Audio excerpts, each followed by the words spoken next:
With crude oil prices below $40 a barrel and 58% lower than a year ago, the oil industry in Texas is feeling the strain.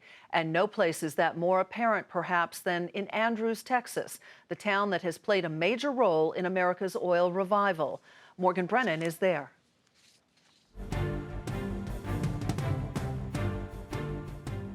The prolonged price slump is taking its toll on oil towns like Midland, Texas. The metro area's July unemployment rate is still extremely low, 3.3%, but higher than the 2.1% rate at the end of 2014. Fewer workers in the energy sector, less money being spent in the local community. Midland's mayor, Jerry Morales, says the city, which revolves almost exclusively around oil, is reassessing its budget as tax revenue slows. For all of 2014, we saw double-digit increases from the previous year, from 2013. Wow. So, that's unheard of. This year, we're seeing ourselves get back into the single digits. Morales, a local restaurant owner himself, says business has softened. He's not experiencing long lines out the door like last year. Also, that home prices have fallen some 15 to 20%.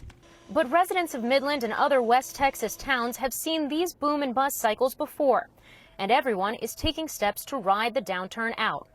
In the Permian Basin, production has continued to increase, just over 2 million barrels per day, according to the EIA.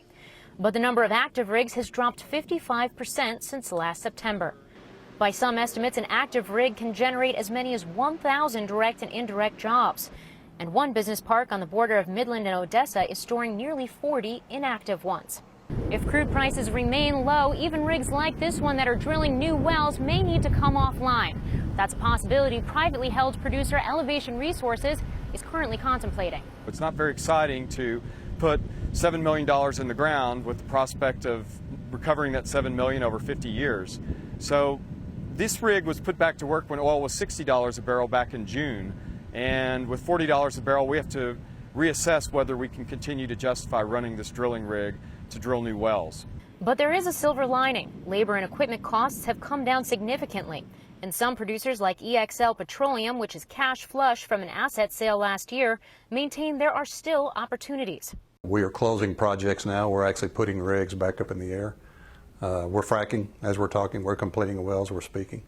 And we'll be drilling. So it depends on when your company invested and how much you have invested. We're in good shape. But expansion is certainly not the norm. There's a lag effect from prices falling to production cutting back. And here in West Texas, that takes about 6 months. Elevation Resources Pruitt expects production to slow through the rest of the year, with U.S. output likely down by 1 million barrels per day in early 2016. When prices begin to recover, more rigs will go up, and the cycle will begin again. For Nightly Business Report, I'm Morgan Brennan in Andrews, Texas.